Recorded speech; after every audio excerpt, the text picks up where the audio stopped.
ನಮಸ್ತೆ ಫ್ರೆಂಡ್ಸ್, ರಾಜ್ ಜಾಬ್ಸ್ಗೆ ಸ್ವಾಗತ. ಫ್ರೆಂಡ್ಸ್, ಈ ಒಂದು ಹುದ್ದೆಗಳಿಗೆ ಸಂಪೂರ್ಣವಾಗಿ ಯಾರು ಬೇಕಾದರೂ ಅರ್ಜಿಗಳನ್ನು ಸಲ್ಲಿಸಬಹುದಾಗಿರುತ್ತೆ. ಕರ್ನಾಟಕ ಸೇರಿ ಆಲ್ ಓವರ್ ಇಂಡಿಯಾದಿಂದ ಯಾರು ಬೇಕಾದರೂ ನೀವು ಅರ್ಜಿಗಳನ್ನು ಸಲ್ಲಿಸಬಹುದು. ಸರ್ಕಾರಿ ಉದ್ಯೋಗಗಳಾಗಿರ್ತವೆ, ಹಾಗೆ ಕಾಯಂ ಉದ್ಯೋಗಗಳಾಗಿರ್ತವೆ. ಜೂನಿಯರ್ ಇಂಜಿನಿಯರ್, ಸಿವಿಲ್ ಎಲೆಕ್ಟ್ರಿಕಲ್ ಹಾಗೂ ಜೂನಿಯರ್ ಆರ್ಕಿಟೆಕ್ಟ್, ಸಿವಿಲ್ ಇಂಜಿನಿಯರಿಂಗ್ ಸಹಾಯಕ ಮತ್ತು ಸ್ಟೆನೋಗ್ರಾಫರ್, ಗಾರ್ಡನ್ ಸೂಪರ್ವೈಸರ್ ಸಹಾಯಕ ಹಾಗೂ junior architect, sanitary inspector, senior clerk, laboratory assistant, driver, cleaner, peon ನೋಡಿ ಇಷ್ಟೊಂದು ಹುದ್ದೆಗಳಿಗೆ ಆಯ್ಕೆಯನ್ನು ಮಾಡಿಕೊಳ್ಳಲಾಗ್ತಾ ಇದೆ. ಇಷ್ಟೊಂದು ಹುದ್ದೆಗಳಿಗೆ ಹೊಸ ಅಧಿಸೂಚನೆಯನ್ನು ಬಿಡುಗಡೆ ಮಾಡಿದ್ದಾರೆ. ಈ ಒಂದು ಹುದ್ದೆಗಳಿಗೆ ಆಯ್ಕೆ ಮಾಡಿಕೊಂಡು ನೀವು ಅರ್ಜಿಗಳನ್ನು ಸಲ್ಲಿಸಬಹುದಾಗಿರುತ್ತೆ.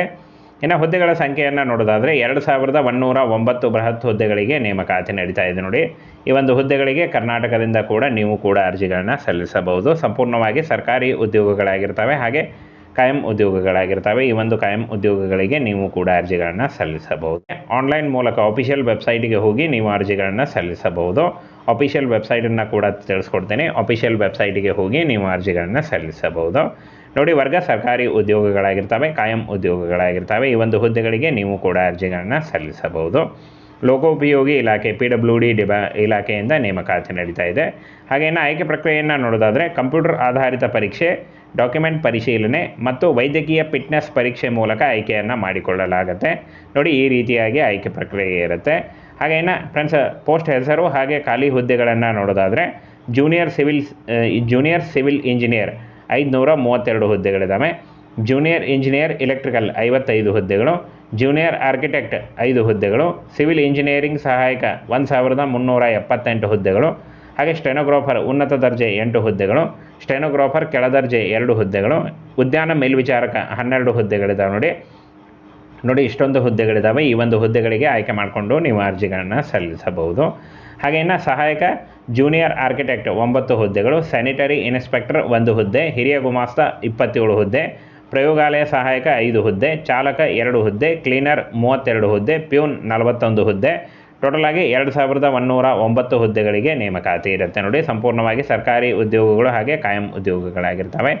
ಇನ್ನು ಈ ಹುದ್ದೆಗಳಿಗೆ ಅರ್ಜಿ ಸಲ್ಲಿಸುವಂಥ ಅಭ್ಯರ್ಥಿಗಳು 7ನೇ ತರಗತಿ, ನೋಡಿ 7ನೇ ತರಗತಿ SSLC, PUC, ಡಿಪ್ಲೊಮಾ ಮತ್ತು ಡಿಗ್ರಿ ಹೊಂದಿದ್ರೂ ಕೂಡ ನೀವು ಅರ್ಜಿಗಳನ್ನು ಸಲ್ಲಿಸಬಹುದಾಗಿರುತ್ತೆ. ನೋಡಿ, ಪದವಿಯನ್ನು ಹೊಂದಿದ್ರೂ ನೀವು ಅರ್ಜಿಗಳನ್ನು ವಯೋಮಿತಿಯನ್ನು ನೋಡೋದಾದರೆ ಇಲ್ಲಿ ನೋಡಿ 18 ವರ್ಷಗಳಿಂದ 40 ವರ್ಷದ ಒಳಗಿನವರು ಅರ್ಜಿಗಳನ್ನು ಸಲ್ಲಿಸಬಹುದಾಗಿರುತ್ತೆ.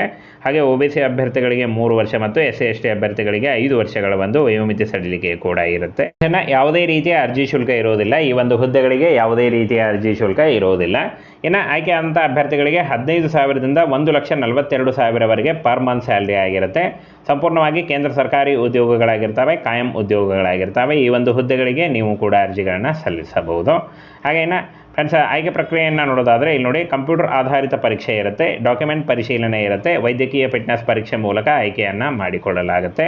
ಸಂಪೂರ್ಣವಾಗಿ ಕೇಂದ್ರ ಸರ್ಕಾರಿ ಉದ್ಯೋಗಗಳಾಗಿರ್ತವೆ, ಸೆಂಟ್ರಲ್ ಗೌರ್ಮೆಂಟ್ ಹುದ್ದೆಗಳಾಗಿರ್ತವೆ. ಕರ್ನಾಟಕ ಸೇರಿ ಆಲ್ ಓವರ್ ಇಂಡಿಯಾದಲ್ಲಿ ನೇಮಕಾತಿ ಮಾಡಲಾಗುತ್ತೆ. ಕರ್ನಾಟಕ ಸೇರಿ ಆಲ್ ಓವರ್ ಇಂಡಿಯಾದಲ್ಲಿ ನೇಮಕಾತಿ ಆಗುತ್ತೆ. ನೋಡಿ, ಈ ಒಂದು ಹುದ್ದೆಗಳಿಗೆ ಕರ್ನಾಟಕದ ಎಲ್ಲ ಜಿಲ್ಲೆಯಿಂದ ಎಲ್ಲ ಅಭ್ಯರ್ಥಿಗಳು ಕೂಡ ಅರ್ಜಿಗಳನ್ನು ಸಲ್ಲಿಸಬಹುದು. ಹಾಗೇನು ಅಧಿಕೃತ ವೆಬ್ಸೈಟ್ ನೋಡಿ ಈ ಒಂದು ಅಧಿಕೃತ ವೆಬ್ಸೈಟಿಗೆ ಹೋಗಿ ನೀವು ಅರ್ಜಿಗಳನ್ನು ಸಲ್ಲಿಸಬಹುದು. ವಿಡಿಯೋನ ಪೌಸ್ ಮಾಡಿ ಕೂಡ ನೋಡ್ಬೋದು. ನೋಡಿ, ವಿಡಿಯೋನ ಪೌಸ್ ಮಾಡಿ ಕೂಡ ನೋಡಿ. ಇದೊಂದು ಅಧಿಕೃತ ವೆಬ್ಸೈಟ್ ಇದೆ. ನೋಡಿ, ಈ ಒಂದು ಆಫಿಷಿಯಲ್ ವೆಬ್ಸೈಟಿಗೆ ಹೋಗಿ ನೀವು ಅರ್ಜಿಗಳನ್ನು ಸಲ್ಲಿಸಬಹುದು. ಹಾಗೇನು ಫ್ರೆಂಡ್ಸ್, ಆಯ್ಕೆ ಆದಂಥ ಅಭ್ಯರ್ಥಿಗಳಿಗೆ ಕರ್ನಾಟಕ ಸೇರಿ ಆಲ್ ಓವರ್ ಇಂಡಿಯಾದಲ್ಲಿ ಜಾಬ್ಸ್ ಇರುತ್ತೆ. ಸಂಪೂರ್ಣವಾಗಿ ಕೇಂದ್ರ ಸರ್ಕಾರಿ ಉದ್ಯೋಗಗಳಾಗಿರ್ತವೆ, ಹಾಗೆ ಕಾಯಂ ಉದ್ಯೋಗಗಳಾಗಿರ್ತವೆ.